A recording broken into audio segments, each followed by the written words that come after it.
Saudara-saudara, berkaitan dengan tema kita, ada 3 hal yang saya ingin kita bersama-sama redungkan. Yang pertama, saudara, di ayat 17 kan dibilangnya begini. Jadi siapa yang ada di dalam Kristus, ia adalah ciptaan baru. Yang lama sudah berlalu, sesungguhnya yang baru sudah datang. Nah, saudara, ini ciptaan baru, yang baru sudah datang ini yang sebenarnya harus dibawa oleh utusan-utusan Kristus ini. Apa sih itu? Nah, ini yang penting dulu ininya nih ya saudara ya. Nah, kalau saudara masih ingat, udah kelamaan sih ya kali ya, udah 3 tahun yang lalu terakhir kalau di kesini saya sebelum pandemi ya. Saudara-saudara dan saya, manusia itu diciptakan, saya pakai arah supaya gampang nih saudara ya. Kita itu diciptakan ke arah sini, manusia itu diciptakan sebagai gambar Allah. Sangat sederhana, kalau saya adalah gambar Allah, sama kalau kita lihat gambar bunga, maka yang kelihatan bunga, kita lihat gambar Allah yang kelihatan Allah. Tujuannya adalah apa sebagai gambar Allah? Saudara, hakikat dari keberadaan kita sebagai gambar Allah sudah menunjukkan bahwa saya ini hadir sebagai duta-duta Allah. Karena apa? Karena orang lihat saya seharusnya yang kelihatan Allah. Karena sama dengan ciptaan yang lain di Mazmur 19 dikatakan maupun di dalam Roma pasal yang pertama, bahwa pada saat orang melihat ciptaan Allah termasuk saudara dan saya sebagai manusia, maka orang akan mengatakan luar biasa ya pencipta kamu. Jadi kita lihat saudara, dengan orang melihat kita, orang akan takjub gitu ya. Robot mah gak ada apa-apanya saudara, artificial intelligence dibandingkan dengan manusia. Makanya kalau orang bisa terkagum-kagum sama yang buat robot, apalagi pencipta seluruh alam semesta dengan segala isinya termasuk saudara dan saya. Dan pada waktu kan kita nih manusia kan dipercayakan taman saudara ya, untuk dikelola, pemiliknya Tuhan. Saudara, kita hanya mengelola taman ini. Dan pada waktu kita mengelola taman ini dan menjadi sesuatu, misalnya jadi smartphone ini saudara ya. Nah, makanya pada waktu itu orang juga akan luar biasa ya pencipta kamu, yang bisa menciptakan kamu sedemikian rupa sampai bisa bikin yang kayak beginian, bikin smartphone, bikin piano, bikin segala macam. Luar biasa ya. Kembali lihat saudara, pujian terhadap pencipta. Saudara, sebagai pencipta, dia adalah pemilik semua ciptaannya, termasuk saudara dan saya adalah milik dia. Nah, kita hanya pengelola, termasuk pengelola hidup kita. Nah, pada waktu saudara kita menghasilkan sesuatu dan kita berbagi kepada orang lain, lihat ini saudara ya, maka orang itu juga akan bersyukurnya kepada Tuhan, mengatakan aduh luar biasa ya Tuhan kamu sampai menciptakan kamu sedemikian rupa, bisa membuat yang seperti ini, dan Tuhan menggerakkan untuk berbagi kepada saya. Terima kasih dan ucapan syukur kembali hanya kepada Dia. Sehingga seperti yang dijelaskan oleh Roma, pada waktu orang sudah bertobat, maka seharusnya kita menyadari bahwa hidup ini adalah dari Allah, oleh Allah, kepada Allah, segala kemuliaan hanya bagi Allah. Jadi sudah lihat ini, hidup kita, aktivitas kita, pikiran, perbuatan, semuanya itu didasarkan bertitik tolak dari saya mengasihi Allah dengan segenap hati, segenap jiwa, segenap akal budi, segenap kekuatan. Lihat kan saudara, ini hukum terutama saudara. Ini yang mendasari lalu kita melakukan seluruh aktivitas lainnya. Nah, pada waktu manusia jatuh ke dalam dosa, manusia gak mau yang ini. Soalnya kalau yang ini semuanya tentang Tuhan, saya gak kebagian apa-apa. Jadi waktu ditawarin, mau gak sekarang kamu jadi Allahnya? Saudara lihat, Adam dan Hawa mengambil hal itu, dan bagian firman Tuhan menjelaskan bahwa manusia lalu berpaling dari Allah. Berpalingnya gak tanggung-tanggung saudara, 180 derajat. Makanya kenapa Roma pasal 3 mengatakan semua orang sudah berdosa, itu ya saudara. Itu dosa itu artinya nggak kena sasaran. Ya iyalah nggak kena saudara, sasarannya di sono, kita ke sini. Saudara lihat ini. Jadi di sini sekarang kita ganti, yang seharus menjadi gambar Allah sekarang mesti jadi gambar saya. Dari saya, oleh saya, kepada saya. Orang lihat saya, maka saya yang dia kagumi, hebat ya kamu, aduh luar biasa ya. Begitu ya, kita dandani diri kita nggak cukup. Kalau di sini kan telanjang nih saudara ya, di sini waduh bersaing sama yang lain, kita dandani diri kita sedemikian rupa, lalu kita setelah itu kita menghasilkan sesuatu, kita ingin orang dengar luar biasa kamu, nggak ada yang bisa kayak kamu nih, cuman kamu nih yang bisa begini. Dan kalau kita berbagi kepada orang lain, orang bilang aduh untung ada kamu, kalau nggak ada kamu aduh gimana, saya terima kasih kamu sungguh berjasa buat saya. Nah, ini yang saya ingin dengar, ini saudara, ini adalah natur kejatuhan. bahwa hidup ini adalah dari saya, oleh saya, kepada saya. Pokoknya saya mesti nyaman, enak, tentram dan damai selalu. Begitu kan ya? Nah, saudara, di mata Tuhan ini adalah fatal. Firman Tuhan mengatakan semua orang telah menyeleweng dan saudara kita lihat semuanya tidak berguna di mata Tuhan. Itu dikatakan di dalam Roma pasal ketiga. Kenapa? Karena Tuhan buatnya tujuannya ke sini, lalu kita ke sini. Maka di mata Tuhan kita tidak berguna lagi. Kita tidak menjadi duta Allah lagi. Nah, makanya di 2 Korintus pasal yang kelima, kalau saudara baca atasnya, saudara ya, di ayat 15, di dalam ayat 15 itu dikatakan begini. Dan Kristus telah mati untuk semua orang. Supaya, ini penting, supaya nih saudara, itu tujuannya. Supaya mereka yang hidup tidak lagi hidup untuk dirinya sendiri. Tetapi untuk Dia yang telah mati dan dibangkitkan untuk mereka. Jadi berhenti ke sini lalu kembali. Itu tujuan Tuhan mati dan bangkit, yaitu memulihkan kita. Jadi saudara begini. Menjadi utus satu yang disebut dengan mengabarkan Injil itu bukan hanya sekedar bicara mindahin orang dari neraka ke sorga. Enggak, saudara. Betul, oleh karena apa yang sudah Tuhan Yesus lakukan bagi kita, menanggung murka Allah bagi kita, maka saudara dan yang saya yang percaya tidak menanggung murka Allah lagi. Tapi tujuannya, ini penting nih saudara, ini tujuannya supaya saya berhenti hidup ke arah sini dan sekarang saya hidup ke arah sini lagi. Jadi seluruh hidup saya terfokus, hati ini, pikiran, semua yang ada pada saya terfokus yang pikirkan adalah saya bagaimana bisa mengelola seluruh hidup ini hanya untuk menyenangkan hati Tuhan. Karena itu artinya jadi orang kudus. Kudus itu artinya dikhususkan untuk Tuhan. Dan si saya yang dikhususkan untuk Tuhan ini mengelola diri saya, menghususkan diri untuk Tuhan. Makanya kenapa saudara di sini dikatakan oleh Paulus, karena kan Paulus bilangnya begini saudara, bahwa di ayat yang dikatakan bahwa dia menjadi utusan Kristus, jadi siapa yang di dalam Kristus kan ciptaan baru dan semuanya ini dia bilang dari Allah. Lalu dikatakan sebab Allah menyelamatkan dunia dengan dirinya, lalu ayat 20 jadi kami adalah utusan-utusan Kristus. Kami ini siapa? Kami ini yang ada di sini nih. Jadi kalau dikatakan saya utusan Kristus, ingat sayanya mesti ke sini. Kalau sayanya nggak ke sini, saya bukan utusan Kristus biar kita ke gereja setiap hari. Saudara, orang Farisi dan ahli Taurat bisa dikatakan adalah orang-orang yang ke gereja setiap hari. Dia melakukan berbagai macam upacara agama. Dia baca Alkitab sampai ngelotok, sampai ingat di dalam kepala, bukan di luar kepala lagi. Saudara, orang ahli Taurat ingat di dalam kepala sampai bisa dia kuasai firman Tuhan. Bukan firman Tuhan menguasai dia, tapi dia menguasai firman Tuhan untuk bisa menyerang Tuhan Yesus. Dan lihat ini saudara celakanya. Karena ini harus diantisipasi oleh orang-orang yang ke sini. Bahwa orang-orang yang di sini ini, dia sama sekali tidak pikir bahwa ini salah. Enggak, dia pikir ini yang benar. Maka orang Farisi dan ahli Taurat berpikir pada waktu ketemu Tuhan Yesus, bukan mereka yang salah, Tuhan Yesus yang salah yang ke arah sini. Mustinya ke sini. Nah, makanya kenapa saudara dikatakan bahwa saudara dari sini bisa ke sini itu semata-mata karena anugerah Tuhan. Kalau kita lihat, puji Tuhan, kita lihat di kalangan orang Farisi, ahli Taurat, pemimpin agama, pada waktu itu ada Nikodemus, begitu ya, yang datang kepada Tuhan Yesus. Dan Tuhan Yesus kan bilang, kalau kamu tidak dilahirkan baru, dalam arti kalau Roh Kudus tidak bekerja di dalam diri kamu, menyadarkan kamu, ini salah nih, yang kesini ini salah nih. Saudara-saudara dan saya tidak akan siap menerima Injil Yesus Kristus yang isinya adalah di sini. Gak akan. Nah, oleh karena itu saudara harus menyadari yang kedua ini. Saudara lihat ini. Makanya kenapa Paulus sangat mensyukuri, aduh luar biasa ya kalau saya bisa sampai ke sini. Maka sejak dia diselamatkan oleh Tuhan, dia bisa punya pikiran begini.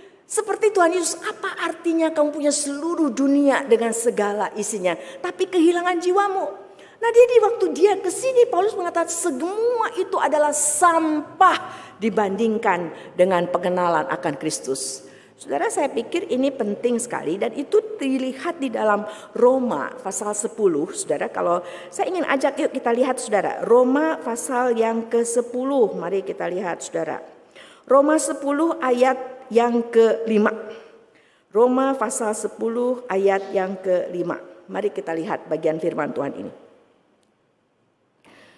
Roma 10 ayat yang ke-5. 15 maksud saya saudara. Roma 10 ayat yang ke-15. Saudara, di sebelumnya dijelaskan tentang nih orang kan perlu mendengar gitu ya. Lalu perlu ada yang diutus. Nah, ini utusan-utusan ini ya.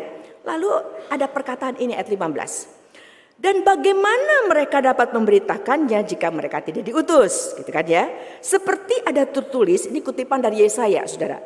Betapa indahnya kedatangan mereka yang membawa kabar baik. Nah, ini penting, saudara. Ini yang kedua nih. Saudara dan saya harus punya pemikiran seperti Tuhan Yesus, seperti Paulus yang mengadopsi pemikiran Tuhan Yesus, bahwa hidup di sini adalah segala-galanya. Bahwa ini tuh kehidupan di sini tuh indah. Berita tentang kalau saya bisa berubah dari sini ke sini menjadi ciptaan baru, itu adalah segala-galanya. Dan sehingga kalau ininya indah, maka utusannya itu betul-betul sangat menghargai keindahan itu, kepentingan itu, keluar biasaan itu, kebernilaian itu. Sama seperti pencari itu yang mutiara, sudah digambarkannya selalu ya kehidupan seperti ini. Pada waktu dia dapat mutiara yang berharga itu, dia rela jual semua. Saudara, kalau pedagang dia akan jual semua kalau pastikan cuan, untung. Kalau dia nggak untung dia nggak akan jual. Ini dia lepas semuanya. Berarti apa? Mutiara ini jauh lebih berharga dari semua dan gak bisa dibandingkan. Kenapa saya katakan ini? Karena begini saudara ya, kalau pemahaman saudara adalah seperti ini, maka jangan harap deh saudara mau jadi utusan dan saudara tidak akan menghargai hal itu. Nah, sekarang gini, saya tuh suka dengar seperti ini. Pada suatu kali orang tua itu lagi nganterin anaknya masuk sekolah ya di suatu universitas, ada macam-macam fakultas. Lalu dia tanya, kamu ngambil apa? Kedokteran tante, aduh hebat luar biasa jadi dokter nanti ya. Kalau kamu apa? Saya ambil arsitek, aduh luar biasa hebat. Nanti satu arsitek, nanti satu jadi accountant, ekonomi, oh pokoknya semuanya hebat. Terus dia tanya, kalau kamu apa? Saya ambil teologi tante, aduh kesian. Saudara, ini yang masuk teologi. Sebentar, saya tidak mengatakan semua anak Tuhan dipanggil seperti saya untuk masuk sekolah teologi. Tadinya juga saya udah kuliah, udah kerja, saya nggak kepikir akan masuk sekolah teologi. Tidak semua. Nah, tapi sekarang lihat ini saudara, kalau orang tua nih ya, orang tua ya, ditanya, Bu, saya tanya, Bu, anak ibu yang pertama jadi apa Bu? Wah, anak saya itu jadi accountant katanya. Terus dia bilang, oh dia bangga sekali dari ngomongnya aja tuh saudara kelihatan bangga begitu ya. Lalu kalau yang kedua, jadi dia jadi dokter, tuh dia jadi kepala rumah sakit, dia in charge tuh di rumah sakit itu, dia bangga sekali. Terus saya bilang, kalau anak bungsu ibu, itu anak bungsu saya dari dulu memang aneh sendiri. Dari dulu dia pengen jadi pendeta. Nah jadi saudara ya, kalau sekolah teologi ya kesian. Kalau mau jadi pendeta aneh, begitu kan saudara ya. Ini kalau orang-orang yang, kembali lihat ini saudara. Saya tidak katakan semua orang dipanggil, tidak. Tetapi di sini kan bilang, lihatlah betapa indahnya. Nah, tapi kalau saudara tidak melihat bahwa kehidupan di sini dan menjadi pewarta. Karena saudara lihat ini, setiap anak Tuhan yang ada di sini, dia hadir di dunia sebagai duta Allah. Di titik manapun saudara berada, di dalam kesempatan yang bagaimanapun, di dalam situasi dan kondisi yang bagaimanapun, saudara di marketplace, saudara ada di gereja, saudara di kampus, di masyarakat, dimanapun saudara dan saya berada, di tengah keluarga, saya hadir sebagai duta Allah. Kalau saudara dan saya tidak melihat ini sesuatu bahwa menjadi duta Allah, betapa indahnya, jangan harap. Tapi sekarang persoalannya. Kalau sampai orang yang ada di sini tidak melihat betapa indahnya menjadi duta Allah, menjadi utusan Allah, jadi pertanyaan, sebenarnya saudara ada di sini atau sebenarnya masih di sini. Karena apa, saudara? Dikatakan, Tuhan mengatakan di dalam Lukas 11, itu ahli Taurat dan orang Farisi itu, saudara, itu kayak kuburan yang gak ada tandanya. Orang gak tahu di bawahnya itu adalah tulang-tulang yang sudah membusuk. Kelihatannya taman. Siapa yang akan nyangka nabi palsu itu adalah ada di sini, bukan di sini. Dia sebut-sebut nama Tuhan. Dia ngadakan banyak mujizat demi nama Tuhan. Dia menyampaikan firman Tuhan. Dia lalu mengusir setan demi nama Tuhan. Saya selalu berpikir, Tuhan, saya evaluasi diri. Kalau nabi aja bisa palsu, apalagi pendeta. Apalagi majelis, apalagi jemaat. Kuburan yang gak ada tandanya, orang gak tahu, orang pikir kita kesini, orang pikir kita anak Tuhan. Dia ke gereja kok, dia aktif, dia terlibat dalam paduan suara, dia lakukan banyak hal. Pertanyaannya adalah, apakah betul hidup saya ini sudah diubahkan, diperbaharui, jadi ciptaan baru? Yang lama sudah berlalu, yang baru sudah datang. Bahwa hidup ini adalah dari Allah, oleh Allah, kepada Allah. Segala kemuliaan hanya bagi Allah. Itu saudara kita harus sudah perlihatkan di dalam kehidupan kita, keseharian kita. Bahwa pada saat kita melakukan banyak hal misalnya di gereja gak dihargai, gak diterima kasih. Gak terusik, gak efek, gak kenapa-napa. Karena memang itu tidak dicari. Itu dicari orang di sini. Saya kerja supaya saya diupahi. Kalau di sini enggak, saya lakukan semua ini karena saya anak Tuhan. Anak Tuhan yang cinta Tuhan. Sesuai dengan karakter saya, orang yang cinta Tuhan, yang segenap-segenap itu akan melakukan semua perintah Tuhan. Dan saya lakukan ini, cinta Tuhan, perintah Tuhan, semuanya hanya untuk nyenangin Tuhan. Titik. Yang ketiga terakhir. Saudara Paulus dengan jelas mengatakan, kita itu harus tahu diri. Kenal, orang yang kenal Allah dengan benar akan kenal diri dengan benar. Orang yang kenal diri dengan benar, dia akan menjadi orang yang tahu diri. Saudara Paulus mengatakan pada waktu orang, saya kelompoknya Paulus, saya kelompoknya Apolos.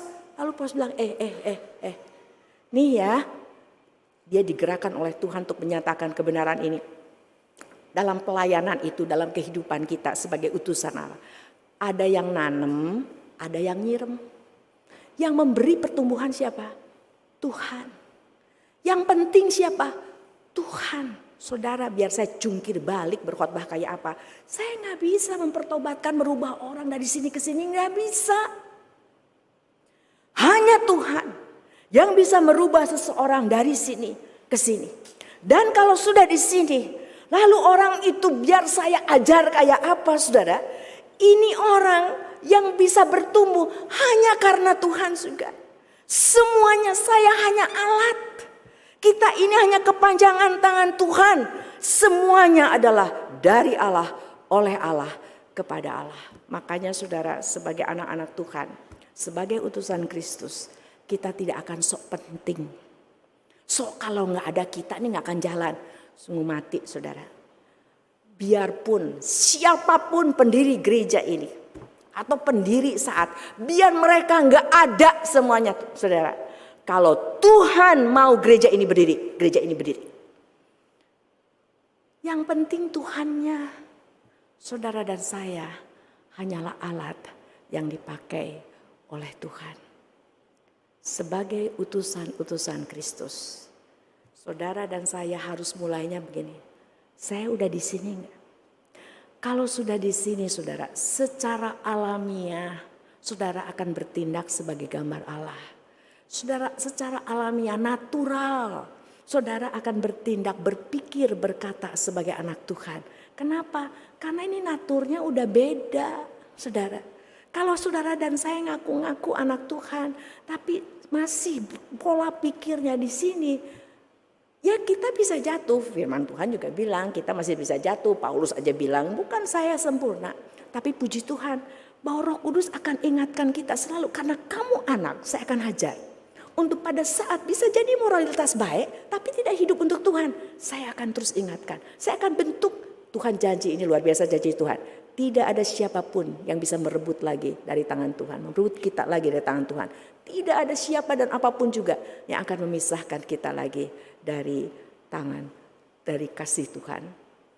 Saudara, kita diminta untuk menjadi saksi Tuhan, menjadi garam dan terang itu setiap saat. Karena tata bahasanya itu present continuous tense. Jadi karena kan kita terus jadi anak Tuhan. Di saat kita oke, di saat kita tidak oke, kita tetap harus menjadi saksi Tuhan. Menyatakan kita sebagai gambar Allah, sebagai duta Allah, sebagai utusan Kristus. Saya ingat pada waktu seorang teman yang saya kenal baik. Lalu saya video call karena saya tahu dia sedang sakit kanker dan tidak enak, sedang menderita. Lalu saya video call untuk mendoakan. Lalu dia bilang, Cik Ati, tolong doain aja. Kalau lagi sakit tuh Cik Ati, sakit sekali. Tapi sakit ini tidak akan bisa merubah Tuhan Yesus yang ada di dalam. Saya udah siap, Tuhan mau saya ketemu. Makanya saya tiap hari saya dandan. Pokoknya kalau ketemu Tuhan Yesus, saya oke. Saya oke. Cuman tolong doakan saya. Untuk saya tetap boleh kuat pada saat lagi kesakitan. Seorang anak Tuhan, di tengah situasi dan kondisi yang bagaimanapun juga, dia tetap siap untuk menjadi utusan Kristus, duta Allah. Amin. Saudara-saudara, nas kita adalah dari ayat yang ke-20. Di ayat yang ke-20 dikatakan, jadi kami ini adalah utusan-utusan Kristus. Tema kita adalah aku adalah utusan-utusan Kristus. Nah, sebelum aku menjadi utusan Kristus, saya pikir saudara dan saya harus belajar dari kami ini yang mengatakan adalah utusan Kristus. Kalau saudara baca dari ayat yang ke-17 dikatakan kami ini adalah ciptaan baru. Yang lama sudah berlalu, sesungguhnya yang baru sudah datang. Dan lalu di sini dikatakan bahwa dia adalah kami ini adalah orang yang sudah didamaikan. Gitu ya, dikatakan telah mendamaikan kita dengan dirinya. Dan lalu baru mengajak dan diberi kepercayaan untuk orang-orang ini juga disadarkan di sekelilingnya untuk berdamai dengan Allah. Apa sih maksudnya berdamai? Di situ di dalam bagian itu memiliki pemahaman menjadi harmonis lagi, sejalan lagi dengan Tuhan. Emangnya ada apa dengan manusia ini? Kenapa lalu dikatakan mereka harus didamaikan, harus harmonis lagi dengan Tuhan? Saudara, pada waktu manusia diciptakan, saya pakai analogi supaya mudah, rasanya saya pernah ngomong ini juga ya, cuman karena udah lama kali ya, makanya mesti berulang-ulang firman Tuhan itu ya, saudara ya, direnungkannya. Manusia itu diciptakan ke arah sini, saudara ya, manusia diciptakan ke arah sini dan dikatakan manusia diciptakan sebagai gambar Allah. Artinya sederhana, berarti kalau namanya juga gambar Allah, maka orang lihat kita, maka Allah yang seharusnya kelihatan. Nah, jadi sederhana sekali seluruh dikatakan ciptaan di Mazmur 19, di Roma pasal 1 dikatakan menyatakan siapa penciptanya. Sehingga orang gak bisa berdalih bahwa semuanya pasti ada yang buat. Begitu ya. Nah, jadi kita lihat saudara, pada waktu orang melihat saya, seharusnya orang mengatakan luar biasa ya pencipta kamu. Itu sama saudara, pada saat orang melihat kecanggihan dari artificial intelligence lalu atau robot, lalu orang bilang luar biasa yang buatnya ya, kan kita tahu lah tuh robot gak bikin sendirinya sendiri, begitu kan saudara ya. Nah, apalagi saudara dan saya kan lebih canggih daripada robot, begitu saudara ya. Nah, makanya orang akan terkagum-kagum luar biasa, apalagi melihat seluruh alam semesta dengan segala isinya yang diciptakan oleh Tuhan. Memang Tuhan kita luar biasa ya. Nah, manusia pertama itu kan dipercayakan taman, seluruh alam semesta dengan segala isinya untuk dikelola, dipelihara, bukan dieksploitasi saudara. Nah, pada waktu dia mengelola taman ini, saudara, taman ini punya siapa? Punya penciptanya. Semua yang diciptakan adalah milik dari pencipta. Maka pada waktu dikelola menghasilkan sesuatu, kalau zaman ini bisa menghasilkan macam-macam ya. Bisa bikin piano ini, bisa bikin mic ini, bisa bikin berbagai macam gadget misalnya saudara ya. Malah bisa bikin masakan yang enak-enak, dikelola. Nah, pada waktu dikelola dan menghasilkan sesuatu, maka orang juga harus mengatakan luar biasa ya pencipta kamu. Yang bisa bikin kamu dengan kapasitas yang sedemikian rupa sehingga bisa menghasilkan yang seperti ini. Jadi kembali saudara, pujiannya adalah kepada pencipta. Dan kalau kita sudah buat sesuatu lalu berbagi kepada orang lain, lihat ini saudara, kembali sadar saudara, kita tahu diri. Maka saya selalu katakan kenal Allah, kenal diri, tahu diri. Kita tahu bahwa semua itu punya Tuhan. Kita ini cuma dipercaya sebagai pengelola. Nah, kalau kita berhasil menjadikan sesuatu dan berbagi kepada orang lain, tetap itu kan punya siapa? Punya pencipta kita. Kita sih cuma kepanjang tangan Tuhan, di mana Tuhan katakan, ayo kamu bagikan kepada orang lain, kita bagikan. Maka orang itu juga akan mengatakan bahwa luar biasa pencipta kamu, bisa buat kamu sedemikian rupa sampai menghasilkan ini dan menggerakkan kamu untuk berbagi sama saya. Segala ucapan syukur juga kembali kepada Tuhan. Makanya di sini itu saudara lihat ini, kita itu hadir sebagai duta Allah. Memang dari sonohnya saudara dan saya itu diciptakan sebagai duta Allah. Yang kehidupan kita, aktivitas kita, pikiran, perkataan, perbuatan, pokoknya semuanya menyatakan ini loh dari Allah, oleh Allah, kepada Allah, segala kemuliaan hanya bagi Allah. Nah, pada waktu manusia di taman itu, Adam dan Hawa, lalu ditawarin, mau nggak kamu sekarang yang jadi Allahnya? Waduh. Kalau hidup di sini semuanya tentang Allah. Saya nggak kebagian apa-apa. Makanya kita lihat Adam dan Hawa langsung ambil kesempatan itu. Bagian firman Tuhan mengatakannya manusia berpaling dari Allah.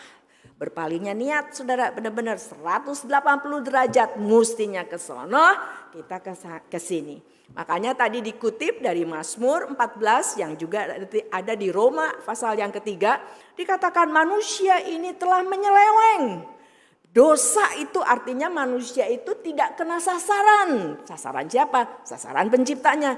Ya nyeleweng lah saudara, mestinya ke sono, kita ke sini. Niat benar nyelewengnya. Nah, sekarang orang-orang di sini firman Tuhan mengatakan di Roma 3 juga semua tidak berguna.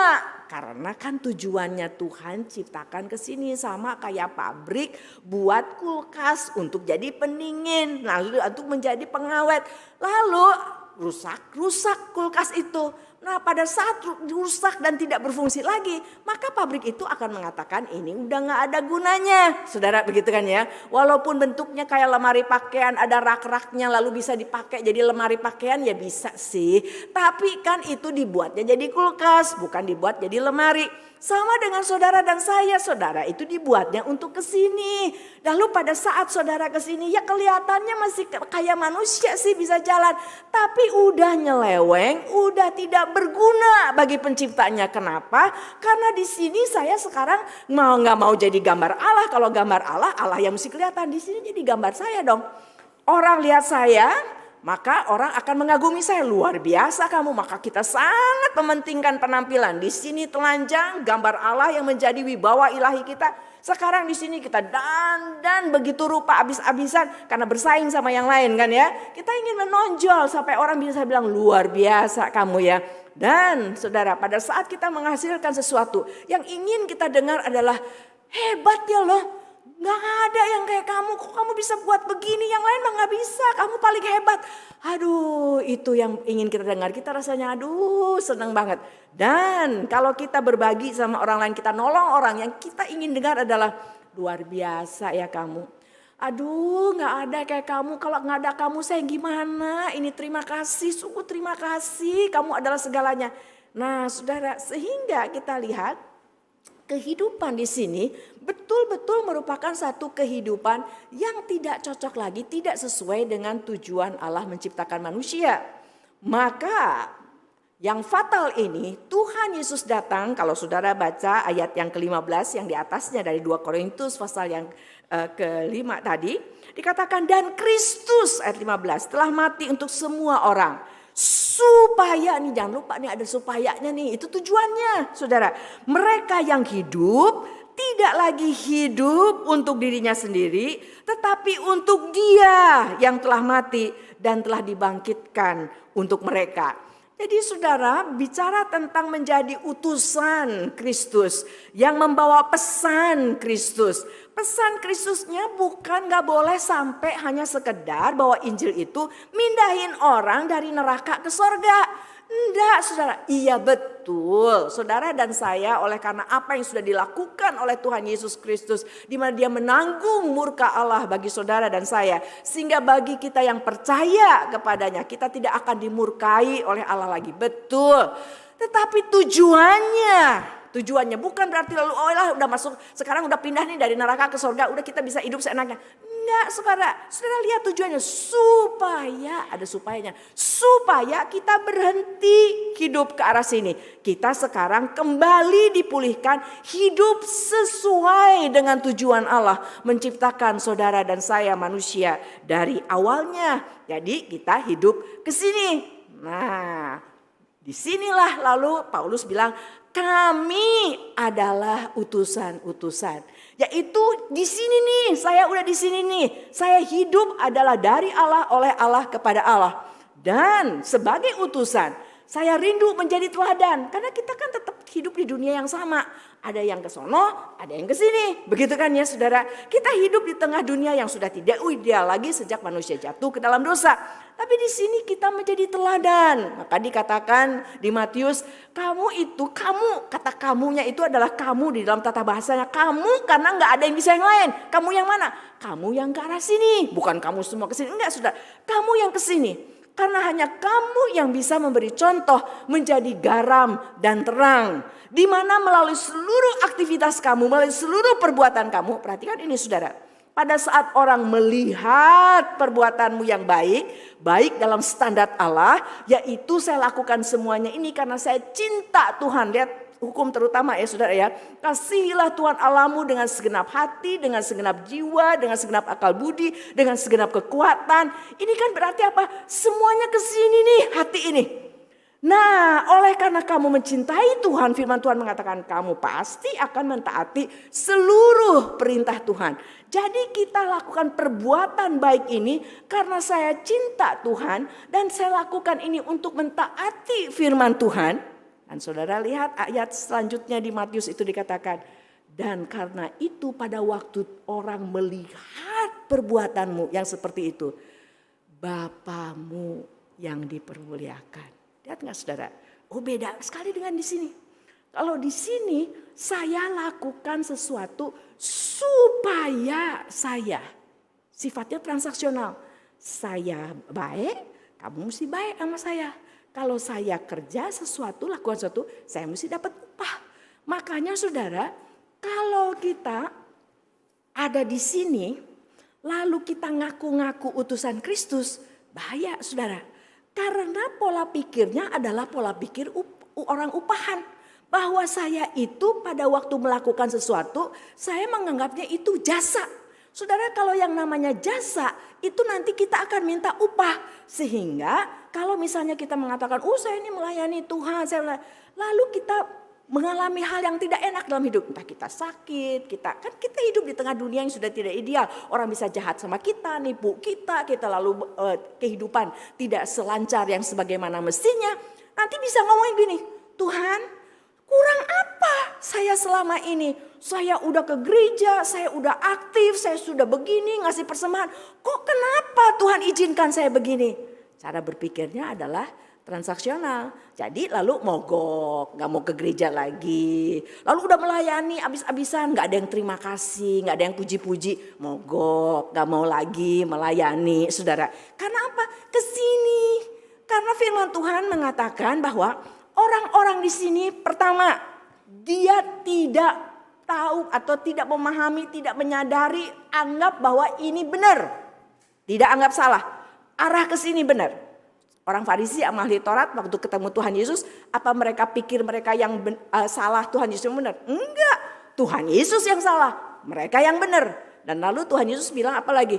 Orang-orang di sini, ini celakanya saudara, kalau kita tidak hati-hati, ini kayak kuburan gak ada tandanya. Kuburan gak ada tandanya, sampai orang yang berjalan di atasnya, dikatakan di dalam Lukas 11 itu, orang gak tahu bahwa itu kuburan. Habis tiap minggu dia ke gereja, dia baca Alkitab, ikut persekutuan macam-macam, aktif jadi pengurus di gerejanya. Tapi arahnya ke sini. Nah saudara, orang bisa ke sini sampai ke sini. Itu semata-mata hanya karena anugerah Tuhan. Makanya Nikodemus pada waktu bertemu dengan Tuhan Yesus mengatakan kalau tidak ada kelahiran baru, Roh Kudus menyadarkan kamu, ini salah. Kamu siap menerima Injil yang sebenarnya. Bukan ikut Tuhan Yesus karena mujizatnya, bukan. Tapi dia betul-betul ingin ikut Tuhan Yesus. Makanya akan lalu hidup menjadi ciptaan baru. Lihat, perhatikan ayat 17. Yang lama sudah berlalu, yang baru sudah datang. Dia betul-betul lalu kita lihat ada pembaruan di mana sekarang dia ke arah sini. Nah sekarang yang perlu diperhatikan saudara. Pada saat seseorang sudah di arah sini, kan dia sudah jadi gambar Allah yang dimungkinkan untuk mempermuliakan Allah lagi. Maka dia saudara secara implikasi logisnya, secara alamiah, dia adalah apa?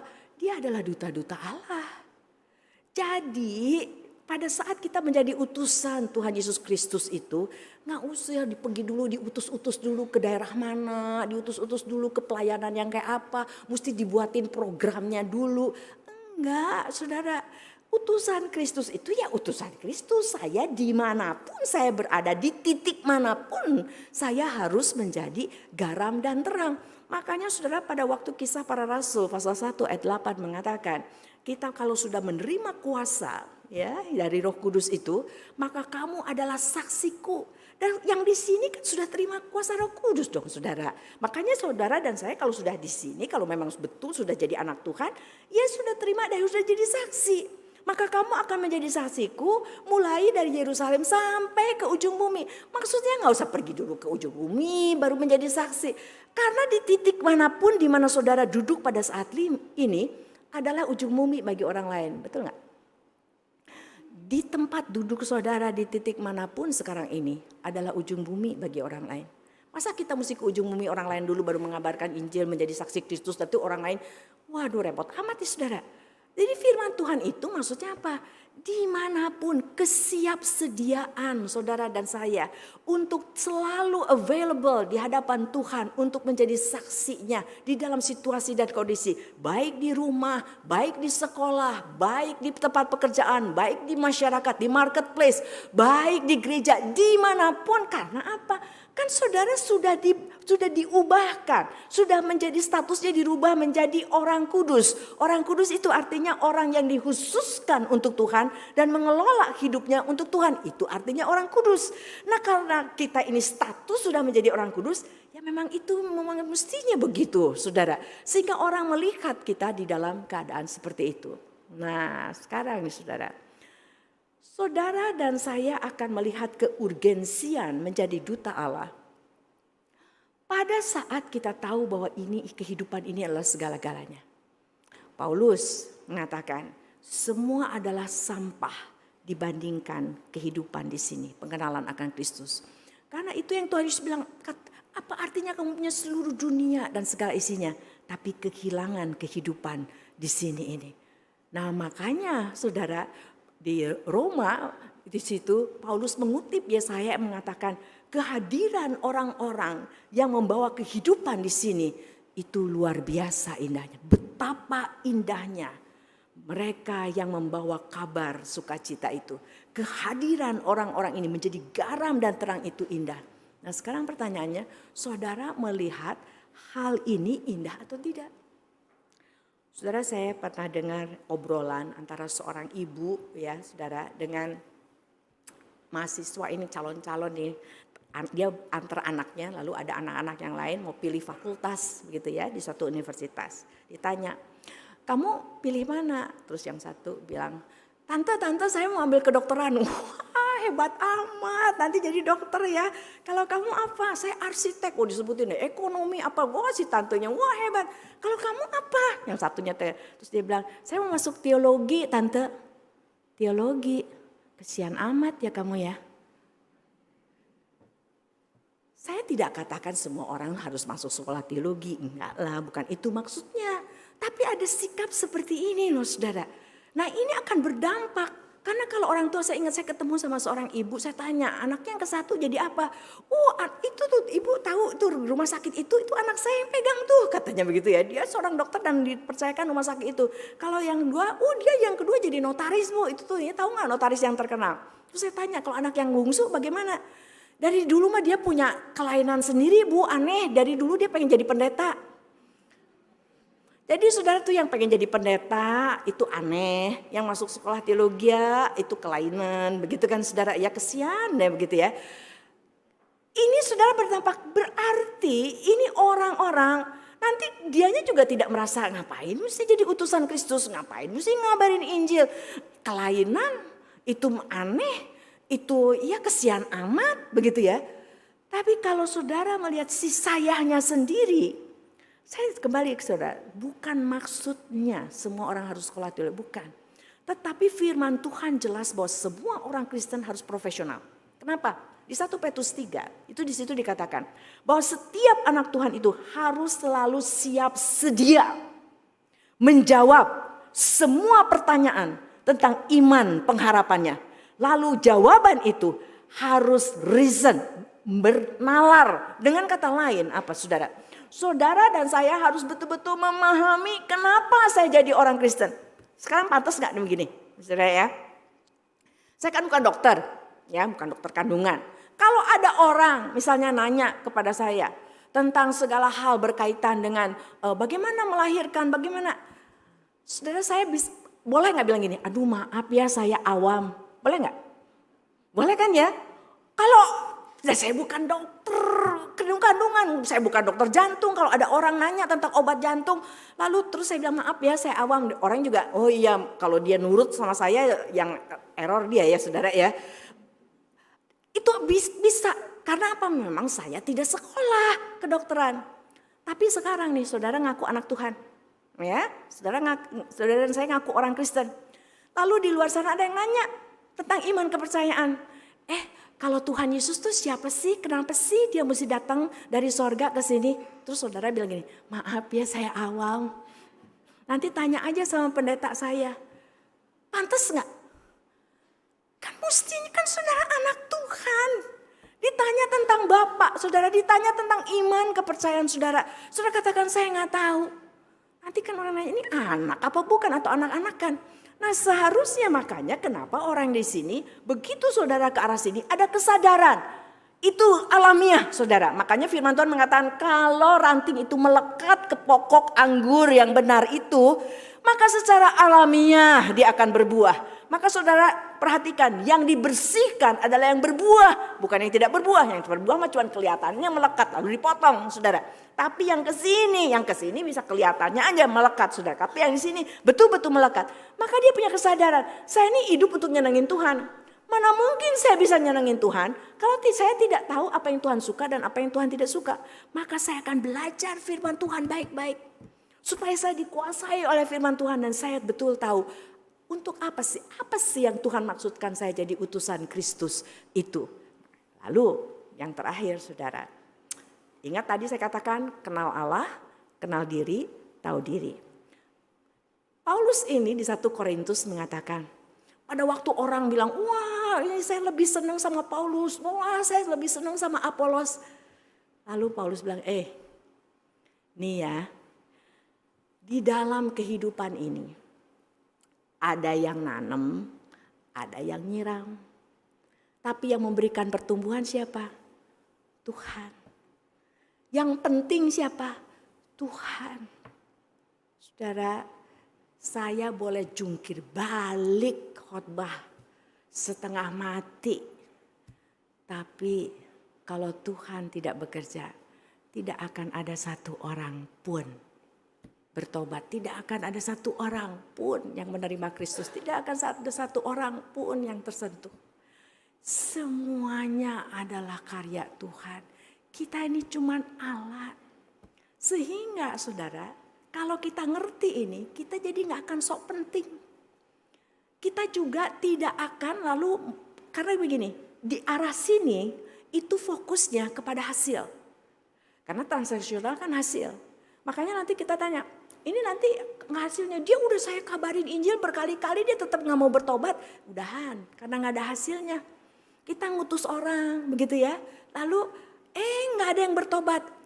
Saya mau tanya, kalau saudara utus orang, gereja ini utus orang, tapi selama puluhan tahun tidak ada yang bertobat, saudara utus lagi gak dia? Udah keluar ratusan juta untuk dukung dia, gak ada hasilnya. Saudara Yesaya pada waktu bilang setelah bertemu dengan Tuhan, lalu ke arah sini Tuhan bilang, siapa yang mau utus? Saya, Tuhan saya. Terus Tuhan bilang, iya saya utus kamu, tapi gak akan ada yang bertobat. Kaget Yesaya, gak ada yang bertobat. Sampai berapa lama kalau dia diutus sama GKI Perniagaan, nanti GKI Perniagaan saya mesti ngomong apa sama dia di kebaktian misi nanti untuk laporan. Gak ada yang bertobat. Sampai berapa lama Tuhan? Kan enak kalau misalnya, ya mula-mulanya sih 10, lama-lama jadi 20, 30 kan keenakan kedengerannya begitu kan ya. Setelah bertahun-tahun ada 50 kan lumayan kan begitu kan ya. Tahu gak Tuhan bilang apa? Sampai sunyi sepi. Artinya apa? Selama pelayanannya saya tidak ada yang bertobat. Lihat saudara, hasil itu di tangan Tuhan. Makanya nanti saudara dan saya itu gak akan ditanya hasil. Tapi yang ditanya apa? Do you love me? Apakah engkau mengasihi aku? Dengan segenap hati, segenap jiwa, segenap akal budi, segenap kekuatan. Dan karena kamu mengasihi aku, maka kamu menuruti segala perintahku dengan penuh sukacita. Tuhan terima kasih, saya bisa menyenangkan hati Tuhan. Amin.